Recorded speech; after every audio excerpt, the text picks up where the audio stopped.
About a month ago, I heard a very tragic story. It's a true story, and it got me thinking a lot about inattentive awarenesses. And so we have inattentive awarenesses throughout the day. Well, I'll speak for myself. I would say I'm aware of them sometimes, but not all of the time. So from Foundation of Buddhist Practice, the definition of an inattentive awareness is a direct perceiver to which its apprehended object clearly appears, but is not ascertained. So, for example, we're watching a movie and our auditory consciousness hears voices of people nearby, but we can't say what they're saying. We don't even get it.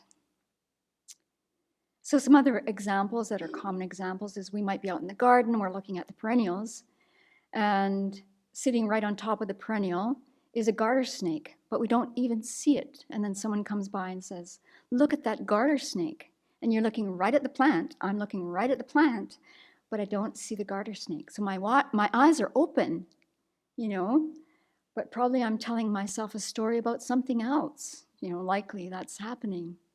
Or we're introduced to someone, these first-time introductions, and we may hear the person's name repeatedly.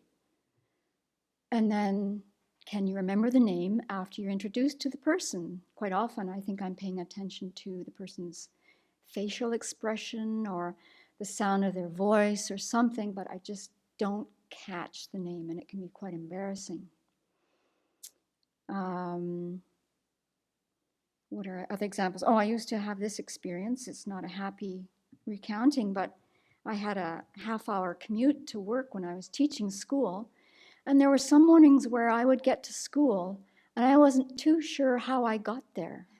I would end up at the back door of the school and I'll think, well, I hope everything, did I drive through red lights? And there's documentations of people driving through red lights. And they're questioned after the fact to say, what happened? There was a red light, you drove through it. And they have no recollection of driving through a red light. So the range of consequences of inappropriate awarenesses is huge. And we can be sitting in the front row of a Dharma talk, and we're looking at the speaker and our ears are working. There's no problem with our hearing, and yet we're not attending to the talk at all, because maybe we're in a state of grief, maybe we're in a state of emotional upset, but the content of the talk just hasn't gone in. Years ago, my grandmother, who lived in Banff, Alberta, she was probably in her mid-70s, and she was crossing the street on Banff Avenue, which is the main street in Banff. And she was struck by a person who was on a bicycle. And of course, I don't know how it didn't kill her. It didn't. And she didn't even have severe injuries, I don't think. I'm sure not. But the cyclist didn't see her.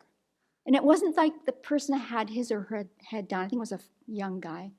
He was looking straight ahead, and he drove through the intersection. She had the light to go and walk on the crosswalk, and he didn't see her.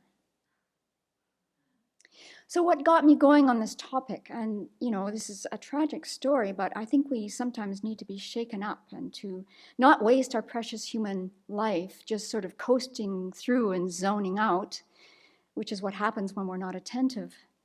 But this story really shook me up, and I'm sure it'll be not an easy story to hear. But it's something to keep in mind. So there was a young woman, 26 years old.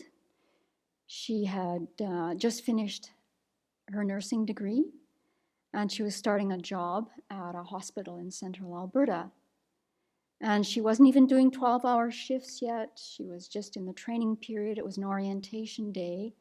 And she was leaving the hospital to drive to visit her parents in the town where my family is. And she drove into a moving train. And she died. She was on the phone with her mother. So this is the worst case scenario of an inattentive awareness. She was totally engaged in the conversation. It wasn't like she was sleep deprived because she'd worked a long shift. She wasn't doing that yet. 26 years old. It was about 3:30 in the afternoon. There was no inability to see the train. She was looking straight at it as she drove into it. And it ended her life tragically. So this really, I've been thinking about this since hearing this story, because before hearing that story, Venerable Damcho and I needed to go to Spokane.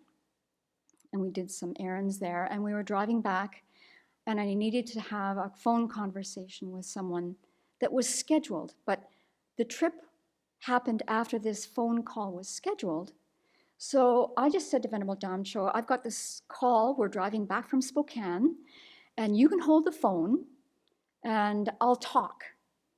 And so we're driving down the highway. I did reduce the speed that we were going, but I was engaged in that phone conversation while driving a vehicle. So I'm freely admitting this because I'll never do that again. There's no reason. I mean, I could have pulled over. What was the problem? I don't know what I was thinking. I wasn't thinking. But anyway, we had this conversation. Nothing tragic happened. And I felt it was so important to have that conversation. Why I didn't pull it over is just stupidity, actually. But having heard this story and knowing the people involved and the tragic, thing for her mother to live with the rest of her life and her family, that's huge. And just to see what we lose when we're not really fully attentive with whatever we're doing. So it has been a huge lesson for me. I will promise that even if I'm alone driving, I will never make that decision ever again. And to all of us, just, when we're doing something, we should be 100% with it as much as we can and not have this inattentive awareness mental state running the show.